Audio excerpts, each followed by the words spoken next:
Merci de votre fidélité à Télé Sud et bienvenue dans cette nouvelle édition de l'entretien du jour. Je reçois aujourd'hui comme invité M. Moussa Ag Assarid, qui est le président du MNLA, cellule Europe, et qui est également l'un des porte-parole du MNLA. Le MNLA, c'est le Mouvement National de Libération de l'Azawad, et qui est donc l'un des porte-parole de ce mouvement en France. Bonjour M. Ag Assarid. Bonjour. Vous avez rêvé depuis 1958 d'avoir un territoire à vous, au nord du Mali. Le général de Gaulle n'en a pas voulu, les différents présidents du Mali n'en ont pas voulu. Et là, grâce à la rébellion, grâce aux poutistes du 22 mars, vous l'avez. C'est grâce à la volonté du peuple de l'Azawad, avec toutes ses composantes, à la révolution qui a décidé de défendre sa liberté, sa dignité, et se faire la justice, c'est-à-dire d'arriver enfin à avoir un territoire sur lequel on peut vivre dignement. Je rappelle juste, comme vous venez de le souligner, que déjà en 1958, plus de 370 chefs de tribus et de villages avaient demandé au général de Gaulle un État qui s'appellerait l'Azawad. Et déjà à l'époque, il s'est créé le mouvement populaire de l'Azawad. Mais vous savez très bien que les frontières héritées de la colonisation en Afrique, elles sont comme elles sont, c'est-à-dire très injustes, toujours pas respectueuses de la volonté populaire. Et vous rentrez dans ce cas de figure également. Elles ne sont pas éternelles. Les frontières, elles sont pas comme ce que on dit dans les papiers, sur les écrits. La réalité est autrement. Nous sommes des personnes humaines. Et lorsque l'Érythrée avait pris son indépendance, lorsque la Namibie avait pris son indépendance, lorsque le Soudan, voilà, le Sud-Soudan avait pris son indépendance, on lui a pas dit que les frontières étaient intangibles. Mais reconnaissez qu'on n'est pas dans le même cas de figure. C'est que là, vous avez un peuple qui est à la fois en Libye, en Mauritanie, en Algérie, au Niger, au Mali et au Burkina Faso. Vous parlez des Touaregs. En fait, le MNLA et l'Azawad, ce n'est pas que des Touaregs. Il y a des Songhouis, il y a des Arabes, il y a des Peuls, il y a des Bozos et il y a les Touaregs. Effectivement, la majorité du MNLA est composée de Touaregs, mais il n'y a pas que des Touaregs. Aujourd'hui, nous souhaitons fonder une nation multicolore, multiethnique, multiculturelle, dans laquelle toutes les composantes, toutes les personnes qui y vivent et qui respectent une législation démocratique, une vie en communauté, donc une vie ensemble, de manière différente, elles sont les bienvenues. C'est comme ça que nous voyons l'Azawad. Et vos rapports avec Bamako, quels seront-ils ? Bamako fut pour nous... Parce que si je ne me trompe pas, c'était une fierté pour des membres du MNLA de dire « je ne suis jamais allé à Bamako ». Moi, ce n'est pas du tout ce que je pense. Beaucoup d'entre nous sont partis à Bamako. Nous étions rattachés au Mali. Nous avons essayé pendant plus de 52 ans de construire la paix, de développer, donc de participer au développement du Mali, avec, comme on disait, le nord du Mali qui était oublié, qui était une zone militaire. Dans cette zone-là, il y a eu des exactions sommaires de la part de l'armée malienne. Il y a eu un génocide en 1963 et en 1990 et jamais nous n'avons eu justice faite à ces personnes. Donc Bamako, pour nous, c'est la capitale du Mali. Mais il faut aussi rappeler que lorsque nous avons signé des accords avec, bien sûr, une volonté déterminée de respecter de part et d'autre les accords, que chaque partie respecte ses accords. Le Mali n'a jamais respecté ces accords. Et maintenant, on est arrivé au point que il faut absolument se respecter mutuellement, mais nous voulons l'indépendance de l'Azawad. C'est clair et net depuis le début. Est-ce que parmi les différents négociateurs que vous avez eus jusque-là, de Moussa Traoré et même avant lui, les différents présidents du Mali, est-ce que Amadou Toumani Touré a été un si mauvais négociateur que cela? Je ne dirais pas qu'il a été un si mauvais négociateur, mais en tout cas, il est pour nous coupable des exactions, donc des massacres des populations civiles des années 90. Modibo Keïta, de 1963, et tous les présidents de la République du Mali sont comptables de ce qui s'est passé pour les peuples de l'Azawad. Ils avaient monté des gens, des communautés contre des communautés. Ils avaient divisé l'Azawad, les communautés de l'Azawad, pour se battre contre elles.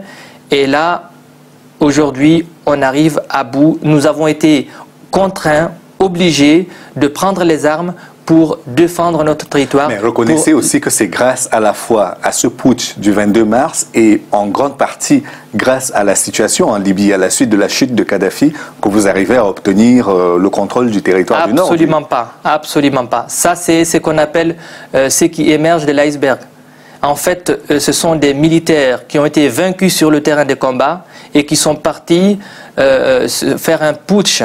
Et on n'a jamais parlé de nous avant. On n'a pas parlé de la révolution populaire de l'Azawad parce que l'État malien avait monté toute une campagne d'intoxication, des mensonges grossiers pour dire que nous sommes des terroristes, nous sommes des apatrides, nous sommes des bandits armés. Il n'en est rien. Nous sommes composés de toutes les communautés de l'Azawad. Nous nous battons en révolution populaire. Nous n'avons pas touché un civil volontairement depuis le début de cette révolution. Un civil. Et lorsque le 22 mars, des militaires qui ont été vaincus sur le terrain et qui disaient qu'il n'y avait pas de munitions, ce qui est absolument faux.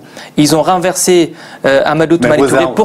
Pourquoi dès qu'ils ont renversé Amadou Toumani Touré, ils n'avaient pas pris leurs armes, ils n'avaient pas pris leurs munitions et venir rejoindre nos combattants sur le terrain de combat? Ils ne l'ont pas fait. Ils se sont agrippés au pouvoir et ils se sont bien installés et ils se sont mis le peuple malien qu'ils sont bien installés.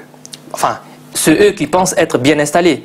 Mais le peuple malien trouve qu'ils ne sont pas les bienvenus et qu'un coup d'État n'avait pas sa place. D'où viennent les armes qui vous ont permis de vaincre l'armée régulière malienne? D'abord des casernes maliennes. D'abord. Ensuite, elles ne viennent pas de Libye? Absolument pas.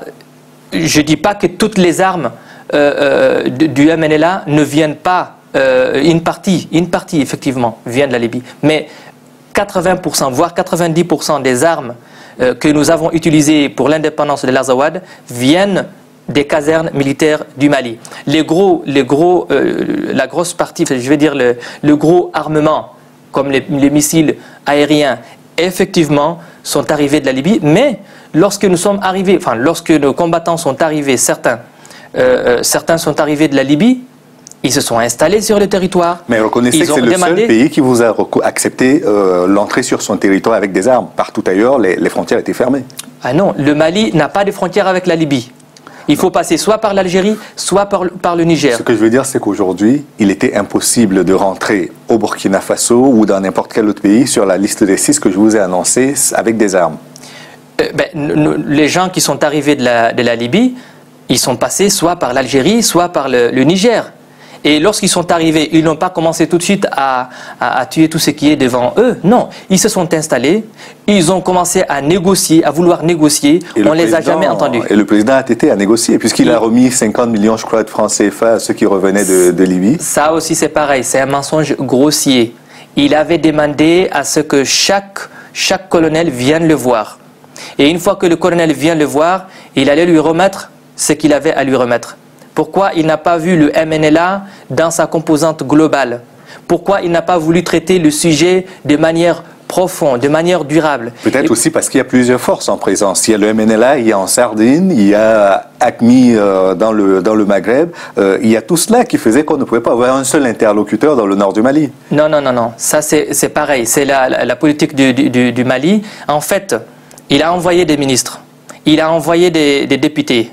Mais il n'a jamais pris en considération les doléances, les revendications du MNLA et aussi de la majorité de la population du peuple de l'Azawad. En fait, en Sardine dont vous parlez, Al-Qaïda, tout ce monde-là se sont installés au vu et au su des autorités maliennes. D'ailleurs, moi je dis... les autorités maliennes sont coupables Elles sont absolument complices de l'installation d'Al-Qaïda sur le territoire de l'Azawad. Le peuple de l'Azawad est pris en otage avant les Occidentaux depuis toutes les années, depuis une dizaine d'années maintenant. Les touristes ne peuvent pas y aller, les journalistes ne peuvent pas y aller, les ONG ne peuvent pas y aller et malheureusement cette situation-là est laissée entre les mains de Al-Qaïda. Nous sommes laissés pour compte et aujourd'hui nous demandons tout simplement à rentrer dans ce qui nous est dû, dans le droit.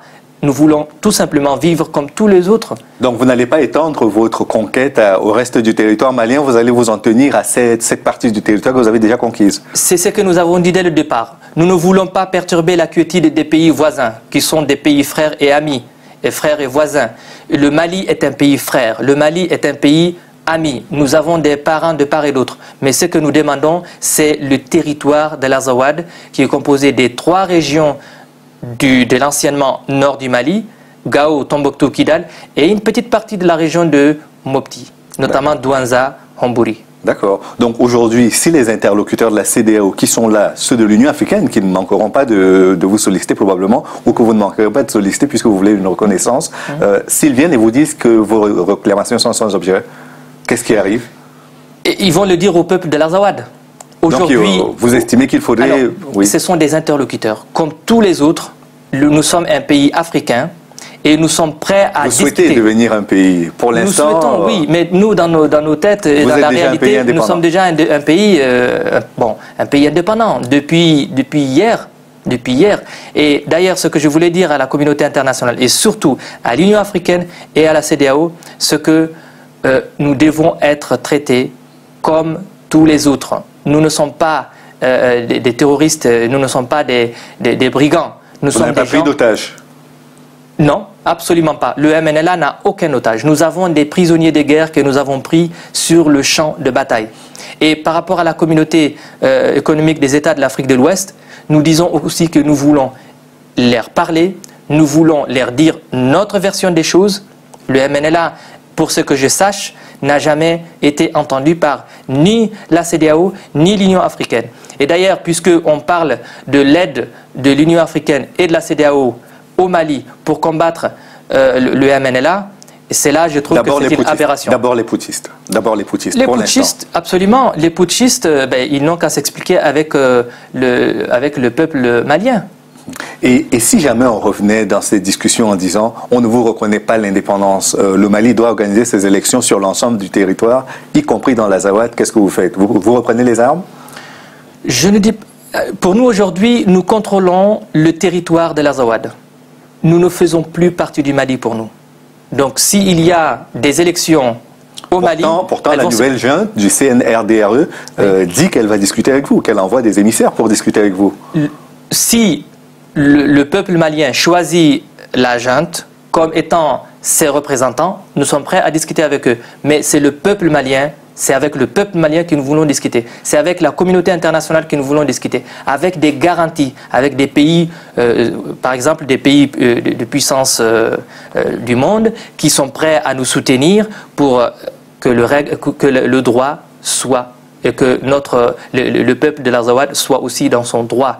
L'autodétermination, l'indépendance de l'Azawad, pour nous, ne sont pas discutables. D'accord. Mais là, vous entrez dans une situation qui n'est pas très différente de celle du Maroc, hein, avec le Front Polisario. Nous, c'est notre réalité et nous nous occupons de notre réalité. Nous voulons protéger le peuple de l'Azawad avec toutes ses composantes et sa diversité. C'est ça l'objectif. Nous n'allons pas plus que ça. Merci beaucoup, M. Moussa Ak Assarid. Je rappelle que vous êtes le président du MNLA, cellule Europe, et que vous êtes également un des porte-parole du MNLA, le Mouvement national de libération de l'Azawad, ici en France. Merci d'être venu. Merci à vous. Et merci à vous d'avoir suivi l'émission jusqu'à son terme. Rendez-vous demain pour une autre édition de l'Entretien du jour. À bientôt.